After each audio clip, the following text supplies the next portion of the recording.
Welcome to Ders Al Quran.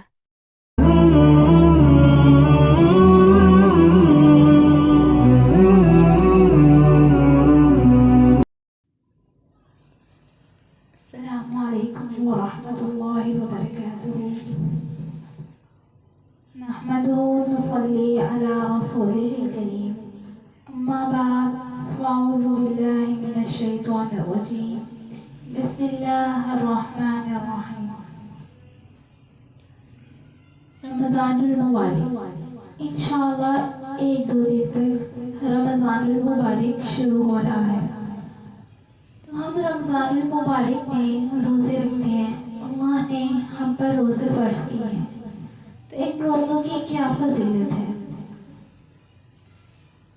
روزہ جو ہے روزہ ڈھال ہے اور جہنم سے آزادی کا ذریعہ ہے۔ روزہ اللہ اور بندے کے مابین ایک راز ہے۔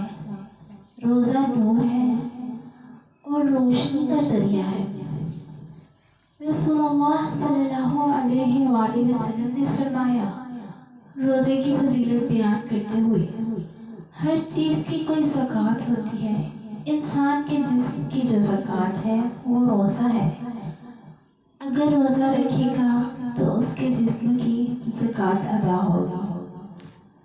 جس طرح مال کی زکوٰۃ ہوتی ہے اور مال اس کے بعد پاک ہو جاتا ہے، اسی طرح روزہ جو ہے وہ جسم کی زکوٰۃ ہے اور اس سے انسان کا جسم پاک ہو جاتا ہے، اور روزہ ویسے بھی انسان کے لیے شفا ہے۔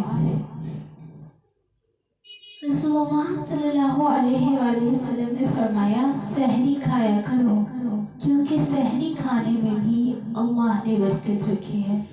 سبحان اللہ۔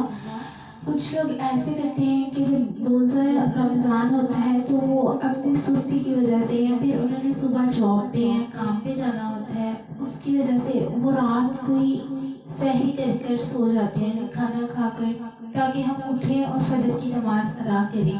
تو اس طرح تو روزہ ہو جاتا ہے، مگر جو رسول اللہ صلی اللہ علیہ وسلم نے فرمایا نا کہ سحری میں برکت ہے، سحری کے کھانے میں، تو اس کو کھایا کرو۔ تو اس لیے ہمیں چاہیے کہ ہم سحری کو کھایا کریں۔ ہمیں سال میں ایک ہی مرتبہ یہ مہینہ نصیب ہوتا ہے اور ہم اس کی برکت سے فائدہ نہ اٹھائیں تو کیا فائدہ؟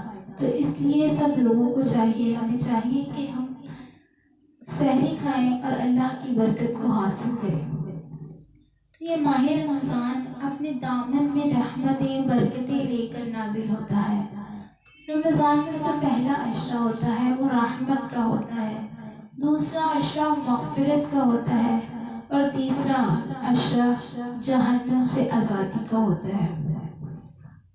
حدیث میں آتا ہے کہ اللہ نے میری امت کو رمضان المبارک کے روزوں کے حوالے سے 5 چیزیں ایسی عطا کی ہیں جو اس سے قبل کسی بھی امت کو نصیب نہیں ہوئی۔ یعنی کہ پہلے دور میں بھی روزے رکھتے تھے اور اب بھی روزے رکھتے ہیں۔ روزہ ایک ایسی عبادت ہے جو تمام مذہبوں میں رکھا جاتا ہے، یہ کیا جاتا ہے کہ رسول اللہ صلی اللہ علیہ وآلہ وسلم فرما رہے ہیں کہ میری امت کو روزہ رکھنے پر اللہ نے 5 چیزیں ایسی دی جو کسی اور امت کو نہ ملی۔ ہم سے پہلے بھی لوگ روزہ رکھتے تھے اور ہم بھی رکھتے ہیں، تو اللہ نے ہمارے لیے کیا فضیلتیں رکھی ہیں۔ ایک تو رمضان المبارک کا روزہ رکھنے والے کو کہ منہ سے جو بو آتی ہے وہ اللہ کو مشک کی بو سے بھی زیادہ پسند ہے۔ دوسری بات، جب ماہ صیام ماہ رمضان آتا ہے تو شیطان کو بند کر دیا جاتا ہے۔ اور تیسری بات، روزہ دار جب روزہ رکھتا ہے تو فرشتے اس کے لیے مغفرت کی دعا کرتے ہیں۔ اور چوتھی بات، جب ماہ رمضان آتا ہے تو فرمایا ہے اس کی آخری رات میں اللہ سارے گناہوں کو بخش دیتا ہے اور اس کو جہنم سے آزادی کا فرمان دے دیتا ہے۔ یعنی انسان اس وقت اس طرح پاک ہو جاتا ہے جیسے پورے رمضان میں ہم اللہ کی عبادت کرتے ہیں، روزہ رکھتے ہیں، اللہ سے قریب ہو جاتے ہیں، تو اللہ انسان کو معاف فرما دیتے ہیں اور جہنم سے اس کو خلاصی دے دیتے ہیں۔ یعنی جہنم سے اس کو آزادی مل جاتی ہے۔ ایسے ہو جاتا ہے جیسے انسان ابھی دنیا میں آیا ہو اور اس سے کوئی گناہ نہ ہوا ہو۔ بلکہ اس پر ایک صحابہ نے رسول اللہ صلی اللہ علیہ وسلم سے عرض کیا کہ رسول اللہ، جہنم سے آزادی کا فرمان مومن کو ملتا ہے، تو کیا یہ رات لیلۃ القدر کی رات ہوتی ہے؟ تو رسول اللہ صلی اللہ علیہ وسلم نے فرمایا نہیں، جب مزدور مزدوری کرتا ہے تو اس کی مزدوری پوری ہونے پر جو مالک اس کو انعام دیتا ہے، اس کا پیسہ دیتا ہے، جو کچھ بھی دیتا ہے، اسی طرح مومن کو اس کی بخشش اور جہنم سے آزادی کا فرمان، مزدور کی جیسے مزدوری ملتی ہے، اس طرح ہی مومن کو اس کی بخشش اور جہنم سے آزادی کا فرمان اس کی مزدوری کے طور پر ملتا ہے۔ جب وہ پوری مہینے اللہ کی عبادت کر رہا ہوتا ہے، اللہ سے توبہ کر رہا ہوتا ہے، تو پھر آخر میں اللہ اس کو انعام دیتے ہیں، اللہ اس کو بخش دیتے ہیں اور جہنم سے آزادی دے دیتے ہیں۔ یہ مومن کی مزدوری ہوتی ہے۔ اور جو لیلۃ القدر ہے وہ ویسے ہی پائی جاتی ہے رمضان میں۔ اس کے اوپر ہم پھر کسی دن ٹاپک رکھیں گے اور ڈیٹیل میں بات کریں گے۔ اور پانچویں فضیلت یہ ہے کہ جو روزے دار جو روزہ رکھتا ہے، اس کے قبل جو لوگ گزرے اور وہ روزہ رکھتے تھے، یہ فضیلتیں جو اب کے روزہ دار کو دی جاتی ہیں، یہ امت مسلمہ کو دی جاتی ہیں، وہ اس سے پہلے لوگوں کو نہ دی گئی۔ اور اس کے لیے پوری جنت کو تیار کر دیا جاتا ہے، یعنی جنت کو مومن کے لیے پوری طرح سجا دیا جاتا ہے اور اس کے لیے تیار کر دیا جاتا ہے۔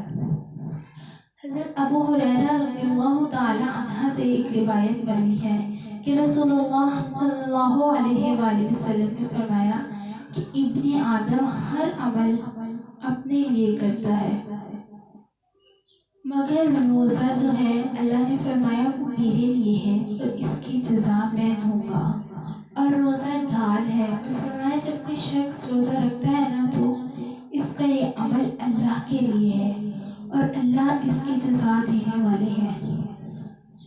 جب کوئی شخص روزہ رکھے تو اس کے اندر اللہ کی نافرمانی کرنے کی ہمت نہیں ہوتی، اور اگر کوئی شخص اس سے الجھے تو اس کو اس نے کہنا ہے کہ بس میرا روزہ ہے اور اس کو ٹال دے تو اس کو اس بات کا بھی اجر ملتا ہے۔ رسول اللہ صلی اللہ علیہ وآلہ وسلم نے فرمایا مجھے قسم ہے اس رب کی جس کے قبضے میں میری جان ہے، محمد صلی اللہ علیہ وآلہ وسلم کی جان ہے، روزہ دار کے معدے سے جو بو نکلتی ہے اللہ کو مسک یعنی کسور کی بو سے بھی زیادہ محبوب ہے۔ اور روزہ دار کے لیے دو خوشیاں ہیں، ایک خوشی اس کو اس وقت ملتی ہے جب وہ روزہ افطار کرتا ہے، اور دوسری خوشی اس کو اس وقت ملے گی جب اس کے روزے کے صلے میں اللہ رب العزت اس کو اپنا دیدار نصیب فرمائیں گے۔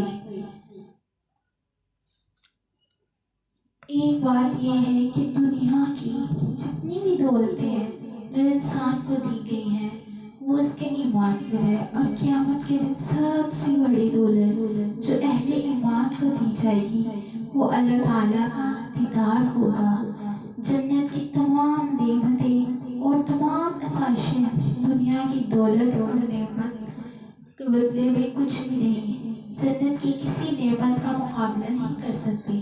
لیکن جنت والے جنت میں جا کر جس نعمت کو سب سے بڑی نعمت سمجھیں گے وہ سب سے بڑی نعمت یہ ہوگی کہ اللہ تعالیٰ ان کو اپنا دیدار نصیب فرمائیں گے۔ اور اللہ تعالیٰ کا دیدار کن لوگوں کو ہوگا؟ روزہ داروں کو ان کے روزے کے صلے میں ملے گا، جیسے کہ رسول اللہ نے فرمایا نا کہ ایک صلہ ان کو دنیا میں ملے گا اور ایک آخرت میں۔ تو دنیا میں تو ان کو جو صلہ ملتا ہے، جو خوشی ملتی ہے وہ افطاری کے وقت ہوتی ہے، صبح کے پیاسے بھوکے ہوتے ہیں تو اس وقت افطاری کرتے ہیں تو ان کو کتنی خوشی ملتی ہے، اور جب آخرت میں ان کو اتنا بڑا صلہ ملے گا کہ اللہ رب العزت ان کو اپنا دیدار نصیب فرمائیں گے تو وہ کتنا اچھا ہوگا، یہ ان کے روزے کا اور صبر کا پھل ہوگا۔ اللہ تعالیٰ ہمیں بھی ان لوگوں میں شامل کرے، آمین۔ جو اہل ایمان کو قیامت کے دن عطا ہوگا، یہ تو بہت ہی بڑی اللہ تعالیٰ کی ہمیں خوش نصیب لوگ ہیں جن روزہ رکھنے پر ہمیں اللہ کا دیدار نصیب ہوگا۔ اللہ پر تمام روزہ رکھنے کی توفیق عطا فرمائے۔ ایک روایت میں آتا ہے کہ انسان جو ہے وہ 7 طرح کے عمل کرتا ہے۔ وہ 7 طرح کے عمل کیا ہیں؟ 2 عمل جو ہیں اس میں واجب ہیں، 2 عمل ایسے ہیں جن کا اجر ان کے مثل ملتا ہے، اور ایک عمل ایسا ہے جن کا اجر 10 گنا ملتا ہے، ایک عمل ایسا ہے جس کا اجر 700 گنا ملتا ہے، اور ایک عمل ایسا ہے جس کا بے حساب اجر ملتا ہے۔ فرمایا وہ عمل جو واجب ہیں وہ یہ ہیں، اگر کسی شخص نے اللہ کی عبادت کی اور اس کے ساتھ کسی کو شریک نہ ٹھہرایا تو وہ جنت پا لے۔ یہ عمل واجب ہے، یعنی کہ اس پہ جنت واجب ہو گئی، لازم ہو گئی، کیونکہ اس نے اللہ کی عبادت کی اور صرف اللہ کا حکم مانا اور اللہ کے ساتھ کسی کو شریک نہ ٹھہرایا تو اس کے اوپر جنت واجب ہو گئی، یعنی وہ جنت کا حقدار ہو گیا، اس کو جنت ملے گی۔ اور دوسرا وہ عمل جس میں کسی شخص نے اللہ کے ساتھ کسی کو شریک ٹھہرایا اور اللہ کے حکم کی نافرمانی کی تو اس پر جہنم واجب ہو گئی، یعنی کہ اس نے اللہ کے ساتھ اور بھی معبود بنا لیے اور دنیا میں اپنے معبود خود ہی قائم کر لیے ڈفرینٹ صورتوں میں، کسی نے بتوں کی صورتوں میں، کسی نے جانوروں کو اپنا محبوب بنا لیا، کسی نے انسانوں کو بنا لیا، تو اللہ رب العزت کے حکم کی نافرمانی کی اور اللہ کے برابر کسی کو کھڑا کر دیا، اللہ کے ساتھ شرک کر دیا، تو اس شخص پر جہنم واجب ہو گئی۔ 2 وہ عمل جن کی جزا ان کے مثل ملے گی، ایک وہ گناہ جو انسان نے کیا اس کی سزا اس کو مثل ملے گی، یعنی کہ اس نے گناہ کیا مگر اللہ رب العزت سے اس گناہ کی معافی نہیں مانگی، توبہ نہیں مانگی، تو جو اس کا گناہ ملے گا وہ اس کے گناہ کی سزا ملے گی، وہ اس گناہ کے مثل ملے گی، یعنی کہ جو اس نے گناہ کیا ہوگا اس کو اس کی سزا ملے گی جس کی اس نے توبہ نہیں کی۔ اور دوسری وہ نیکی جو اس نے نہیں کی مگر اس کی نیت کی، پھر بھی اس کو اس کا ایک نیکی کا ثواب دے دیا جائے گا۔ اگر کسی نے اپنے دل کے اندر کوئی نیت کی اچھا کام کرنے کی یا کسی برائی کو روکنے کی یا اس سے بچنے کی مگر اس نے وہ کیا نہیں، بس اس کی نیت ہی کی، تو اللہ اس کو اس نیکی کا ثواب دے گی۔ تو یہ وہ عمل ہیں جن کے مثل ان کو جزا اور سزا ملے گی۔ ایک عمل وہ جس کے بدلے ان کو 10 گنا اجر ملے گا، 10 گنا اجر دیا جائے گا۔ فرمایا وہ نیک عمل مراد ہے، یعنی کہ جو انسان نیک کام کرتا ہے، کوئی ایسا کام کرتا ہے کسی کو بتاتا نہیں، بس اللہ اور اس کو ہی پتا ہوتا ہے، تو وہ نیک عمل کے بدلے اس کو 10 گنا ثواب ملے گا۔ فرمایا جس کا عمل کا گناہ 7 گنا اجر ملے گا، وہ اللہ کی راہ میں ہے خرچ کرنا، یعنی اللہ نے اس کو کوئی مال دیا، کوئی پیسہ دیا، اب وہ اس کی ضرورت سے زیادہ ہے، اگر نہیں بھی ہے تو اللہ کی راہ میں صدقہ کرنا، تو اس کا اجر اس کو 700 گنا زیادہ ملے گا۔ اور فرمایا ایک عمل ایسا ہے جس کی جزا اس کو دنیا پر حساب ہی ملے گی، اور وہ بندہ اللہ کے حضور اپنے روزے کے ساتھ پیش ہونا ہے، یعنی کہ جو انسان روزہ رکھتا ہے اور وہ اللہ کے حضور جب پیش ہوگا تو یہ ایک ایسا عمل ہے جس کی جزا بے حساب اللہ دیتے ہیں، یعنی کہ روزہ رکھنے کی۔ یہ اللہ کے علم میں ہے کہ انہوں نے اپنے بندے کو کتنی جزا دینی ہے اور کس عمل پہ کتنی دینی ہے، مگر روزے پہ اللہ نے فرما دیا، اللہ کے رسول نے فرما دیا کہ روزے کے اوپر بے حساب اجر اور ثواب، اور جب اللہ کے حضور پیش ہوگا تو اسے بہت کچھ دیا جائے گا، تو یہ اللہ ہی جانتے ہیں بہتر کہ وہ انسان کو کیا جزا دیں گے اس کی۔ رسول اللہ صلی اللہ علیہ وآلہ وسلم نے فرمایا روزہ ڈھال ہے اور جہنم کے سامنے ایک بہت مضبوط قلعہ ہے۔ ایک دفعہ رسول اللہ صلی اللہ علیہ وآلہ وسلم مسجد نبی میں موجود تھے اور تمام صحابہ کرام بھی ان کے پاس موجود تھے. تو حضرت عمر رضی اللہ تعالی عنہ فرماتے ہیں کہ ایک شخص آیا سفید لباس میں اور کافی خوبصورت اور کالی داڑھی اور اچھا معلوم ہوتا تھا. ہم میں سے کوئی اس کو جانتا نہیں تھا، یعنی کہ کوئی صحابہ اس کو جانتے نہیں تھے، لیکن اپنے وجود کی تر و تازگی سی وجہ سے لگتا تھا کہ وہ جیسے پاس سے ہی آیا، یعنی کہ وہ تر و تازہ اور اتنا صاف تیار ہو کر بن کر آیا تھا کہ ایسے لگ رہا تھا جیسے کہ وہ مدینہ میں ہی رہنے والا ہے اور مسجد نبی کے پاس سے ہی کہیں سے آیا ہے. اس کے حلیے سے محسوس نہیں ہو رہا تھا کہ وہ کوئی مسافر ہے، یا اس کے بدن سے ایسی کوئی تھکاوٹ یا تھکن یا اس کے چلنے سے محسوس نہیں ہو رہی تھی کہ وہ مسافر لگے. وہ کوئی پاس کا ہی بندہ لگتا تھا، لیکن وہ ہے نہیں تھا کیونکہ کوئی صحابہ یا کوئی بھی اس کو جانتا نہیں تھا. اور رسول اللہ صلی اللہ علیہ وآلہ وسلم کے پاس آیا اور نہایت ہی ادب سے بیٹھا اور رسول اللہ صلی اللہ علیہ وآلہ وسلم کے گھٹنوں سے گھٹنے جوڑے اور ان کے پاس بیٹھ گیا اور رسول اللہ صلی اللہ علیہ وآلہ وسلم سے سوال کیا. فرمایا میں آپ سے کچھ پوچھوں؟ تو رسول اللہ صلی اللہ علیہ وآلہ وسلم نے جواب میں کہا ہاں. تو رسول اللہ صلی اللہ علیہ وسلم سے اس نے پوچھا کہ ایمان کیا ہے؟ تو رسول اللہ صلی اللہ علیہ وآلہ وسلم نے فرمایا آمنت باللہ وملائکتہ وکتبہ ورسلہ والیوم الآخر والقدر خیرہ من اللہ تعالی والبعث بعد الموت. یعنی تو اللہ پر ایمان لاؤ، اللہ کے رسول پر ایمان لاؤ، اللہ کے فرشتوں پر ایمان لاؤ، جو اللہ نے کتابیں نازل کی ہیں اس پر ایمان لاؤ، اچھی اور بری تقدیر پر ایمان لاؤ اور آخرت کے دن پر ایمان لاؤ. تو اس نے کہا صادق ہیں آپ بالکل سچ کہتے ہیں. تو حضرت عمر فاروق رضی اللہ تعالیٰ عنہ فرماتے ہیں کہ ہمیں بڑا تعجب ہوا کہ خود ہی سوال کرتا ہے اور پھر خود ہی جواب کی تصدیق کرتا ہے اور کہتا ہے ہاں آپ تو بالکل سچے ہیں. پھر اس نے کہا آپ سے ایک اور سوال کروں؟ رسول اللہ صلی اللہ علیہ وآلہ وسلم نے فرمایا ہاں کرو. پھر اس نے کہا اسلام کیا ہے؟ تو رسول اللہ صلی اللہ علیہ وآلہ وسلم نے فرمایا اسلام یہ ہے کہ تم نماز پڑھو، روزہ رکھو، زکوٰۃ ادا کرو، حج کرو.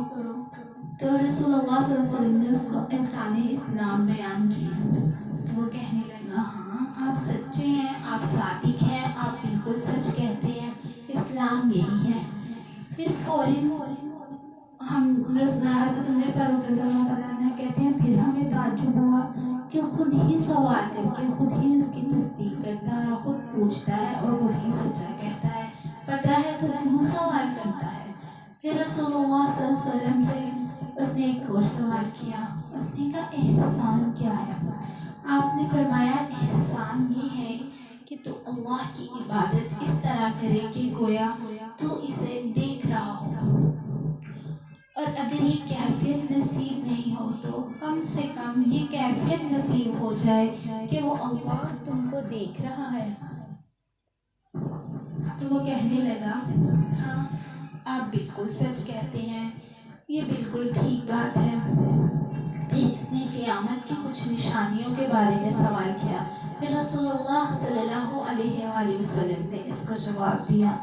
پھر جب وہ شخص اٹھ کر چلا گیا تو رسول اللہ صلی اللہ علیہ وآلہ وسلم نے فرمایا عمر کیا تم جانتے ہو یہ کون تھا؟ تو حضرت عمر فاروق رضی اللہ تعالیٰ عنہ نے کہا نہیں، اللہ اور اللہ کے رسول ہی زیادہ بہتر جانتے ہیں، اللہ اور اللہ کے رسول کو ہی پتہ ہے. پھر رسول اللہ صلی اللہ علیہ وآلہ وسلم نے فرمایا ھذا جبریل الامین، یہ جبرائیل علیہ السلام تھے، جبریل امین تھے جو تم لوگوں کو ادب اور دین سکھانے آئے تھے.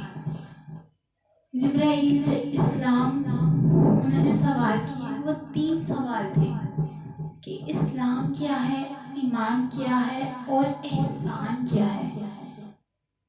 احسان ایسی چیز ہے جس کو ہم اپنی زبان میں تصور کرتے ہیں طریقیت پر.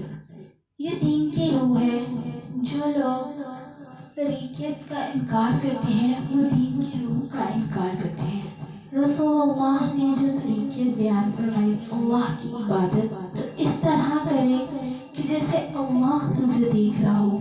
اور اگر یہ کیفیت نہ ملے تو دوسری کیفیت ملتا ہے، یعنی کہ کتنی اچھی کیفیت ہے کہ تو اس طرح نماز پڑھے کہ گویا اللہ تجھے دیکھ رہا ہو. سبحان اللہ.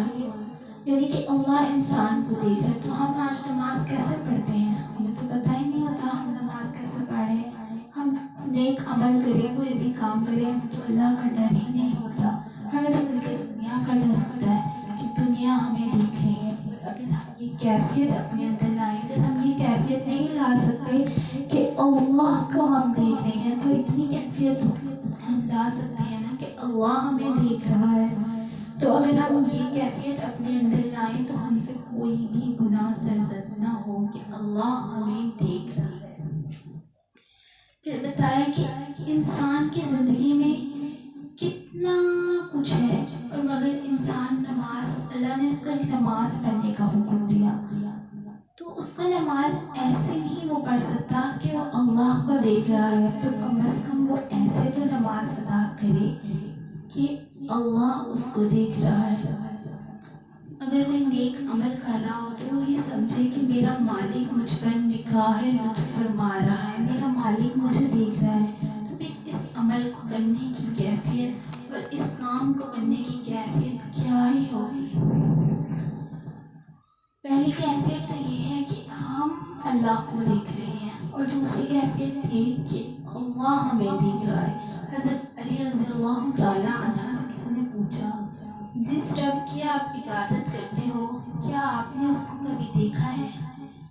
تو حضرت علی نے فرمایا صاحب کبھی کی بات کیا کرتے ہو، علی تو ان کا روز دیدار کرتا ہے، تب تک سجدے سے سر نہیں اٹھاتا جب تک اس کے جمال جہاں سے فیض یاب نہیں ہو جاتا. سبحان اللہ. رسول اللہ صلی اللہ علیہ وآلہ وسلم نے فرمایا کہ اگر تم ایسی حالت اختیار نہیں کر سکتے کہ تم اللہ کو دیکھ رہے ہو تو ایسی حالت تم اختیار کر سکتے ہو نا کہ اللہ تمہیں دیکھ رہا ہے. اس دنیا کے اندر اپنے دل کی آنکھ سے اپنے رب کا مشاہدہ کر لو. یہ جو مرتبہ احسان ہے جو مومن کا مقصود ہے وہی اس کو حاصل ہوگا. روزہ رکھنے سے اور اگر چلو کسی روزے کو روزہ دار کو یہ کیفیت نہ ملے تو کم از کم یہ کیفیت تو ملتی ہے نا کہ اللہ اسے دیکھ رہا ہے، مجھے رب میرا رب مجھے دیکھ رہا ہے. جب کسی روزے دار کا روزہ ہوتا ہے وہ گناہ گار سے گناہ گار شخص بھی سخت گرمی میں موجود ہو اور اس کا روزہ ہو اور اس کے پاس ٹھنڈا پانی بھی موجود ہو اور وہ پانی پی بھی سکتا ہو، اس کے ارد گرد کوئی بھی نہ ہو تو مگر اس کو کیا ڈر ہوتا ہے کہ میرا اللہ مجھے دیکھ رہا ہے. تو وہ اس ڈر سے اپنے حلق سے ایک گھونٹ پانی نیچے نہیں اتارتا، پانی نہیں پیتا. اسے کیا ڈر ہوتا ہے میرا مالک مجھے دیکھ رہا ہے. یہ احساس اس کو آیا کہ نہیں آیا کہ کاش جو احساس ہم روزہ رکھنے پر رمضان میں کرتے ہیں کہ اللہ ہمیں دیکھ رہا ہے، ہم پانی پئیں گے تو اور کوئی نہیں تو اللہ تو ہمیں دیکھ رہا ہے، ہمیں بھوک اور پیاس لگ رہی ہوتی ہے، ہم پانی اور کھانا نہیں پیتے، پانی نہیں پیتے اور کھانا نہیں کھاتے بس اس ڈر سے کہ اللہ ہمیں دیکھ رہا ہے. تو گویا اگر ہم اپنی عام زندگی میں بھی ایسا ہی کرنا شروع کر دیں کہ اللہ ہمیں دیکھ رہا ہے تو کیا ہماری زندگی ہوگی کبھی کسی انسان سے کبھی کسی مومن سے کوئی گناہ سرزد نہیں ہوگا، کبھی ہم کوئی گناہ نہیں کریں گے کہ اللہ ہمیں دیکھ رہا ہے. اگر ہم اپنے اوپر یہ کیفیت نہیں لاتے، اگر ہم ایک بار بھی اپنے اوپر یہ کیفیت لے آئے جب ہم کوئی گناہ کرنے لگتے ہیں تو ہم گناہ نہیں کریں گے اور آہستہ آہستہ ہم خود ہی اللہ کی طرف چلے جائیں گے اور ہم سے گناہ کبھی نہ ہوگا اور ہم اللہ کے اچھے بندے بن جائیں گے اور اللہ کا حکم ماننے والے بن جائیں گے. تو اس لیے روزہ ہمیں بہت کچھ سکھاتا ہے اور رمضان کے مہینے سے ہم بہت کچھ سیکھتے ہیں. اور جو کچھ ہم رمضان کے مہینے میں کرتے ہیں اگر ہم وہ اپنی عام پریکٹیکل لائف جو باقی 11 منتھس ہوتے ہیں ان میں بھی کریں تو ہم ایک اچھے مومن اور اچھے امتی بن سکتے ہیں. اللہ رب العزت ہم جیسے اپنی رمضان میں زندگی گزارتے ہیں اللہ سے توبہ کرتے ہیں اور اللہ سے ڈرتے ہیں اور اللہ کے لیے روزہ رکھتے ہیں تو اللہ ہمیں اپنی باقی کی زندگی ویسے گزارنے کی توفیق عطا فرمائے. وآخر دعوانا والحمد للہ رب العالمین.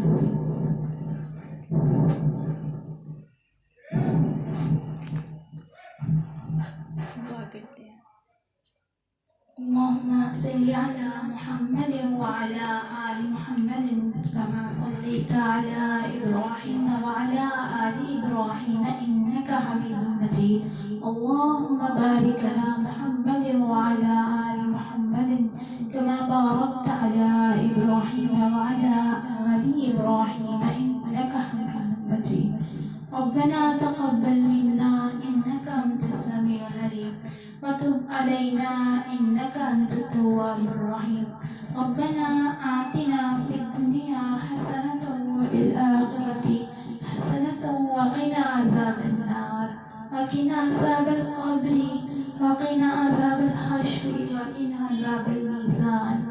ربنا ظلمنا أنفسنا وإن لم تغفر لنا وترحمنا لنكونن من الخاسرين.